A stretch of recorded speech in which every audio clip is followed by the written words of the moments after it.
आप सभी दोस्तों को मेरा जय भीम नमो बुद्धाय।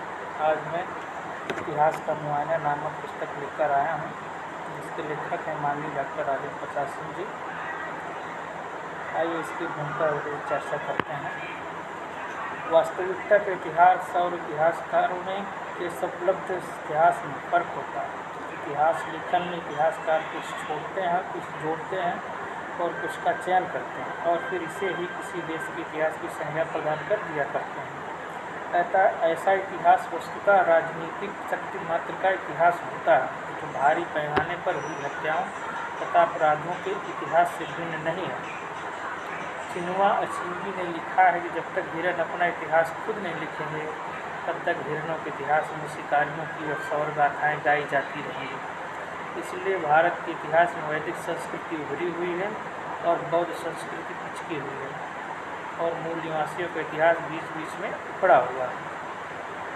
समय समय पर इतिहास से संबंधित टिप्पणियों का संग्रह है इतिहास का मुआयना, विशेषकर भारत की आंखों से देखा इतिहास।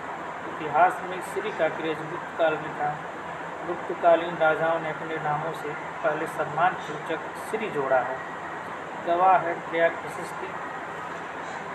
इसके पहले इतिहास में श्री का कैसा क्रेज नहीं मिलता। ऐसे में श्रीमद् भागवत का इतिहास रचना काल गुप्त युग हो सकता है। पाली में तांबे का अर्थ लोहा है। इसका मतलब क्या है? इसका मतलब यह है कि जब लोहे की खोज नहीं हुई थी, तब तांबे को ही लोहा कहा करते थे। लोहे से लोहित शब्द बना है। लहू भी लोहित का अर्थ है लाल रंग का, मगर लोहा तो काला होता है, वह लाल नहीं होता।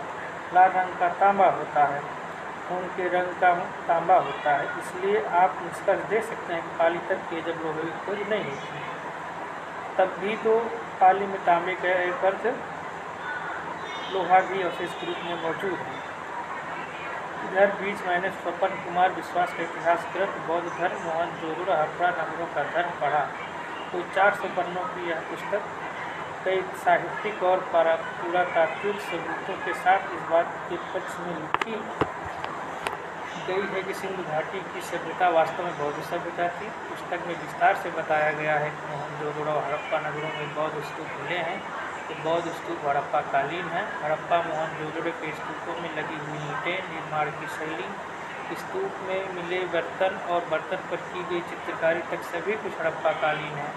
हड़प्पा युग में इतिहास भी इसलिए भी कि बौद्ध स्तूपों के नीचे कोई अन्य आधारभूत संरचना भी नहीं मिली है कि यह कहा जाए कि इसका निर्माण बाद में हुआ। ऐसे तो यह सर्वविदित तथ्य है कि सिंधु घाटी की सभ्यता की खुदाई में स्तूप नहीं बल्कि स्तूपों की खुदाई में भी सिंधु घाटी की सभ्यता मिली। अभिलेखीय साक्ष्य का सबूत देते हैं कि गौतम बुद्ध से पहले भी और बाद बुद्ध हुए हैं। आप सम्राट अशोक के निगलीवा अभिलेख को पढ़ लीजिए। इसमें लिखा है कि अपने अभिषेक के 14वें वर्ष में अशोक ने निगलीवा में जाकर कनक मुनि बुद्ध के स्तूप के आकार को द्विगुणित करवाया था। कनक मुनि बुद्ध कोनागवन का स्तूप सम्राट अशोक के काल से पहले बना था। गौतम बुद्ध ने कनक मुनि बुद्ध अलग थे और पहले थे। इतिहासकार केसी श्रीवास्तव ने प्राचीन भारत के इतिहास और संस्कृति में लिखा है कि भरभूत लेखों तथा पाली साहित्य में शाक्य के अतिरिक्त अन्य बुद्धों का भी उल्लेख मिलता है। यदि काह्यान पर यकीन करें तो उसने भी कश्यप बुद्ध और कुकुचंद्र बुद्ध के स्मृति स्थल देखे थे।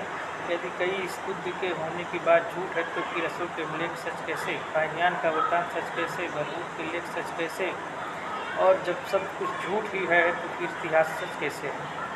इतिहास का मुआयना इतिहास में दबे हुए कई गुमनाम पन्नों को खोलने के प्रयास में लिखा गया है। पुस्तक में इतिहास का क्रमबद्ध पुनर्लेख नहीं है, मगर जगह जगह पर सवालिया निशान लगाए गए हैं। इतिहास लेखन सतत प्रक्रिया है। ऐसे में संभावना है कि पुस्तक से भविष्य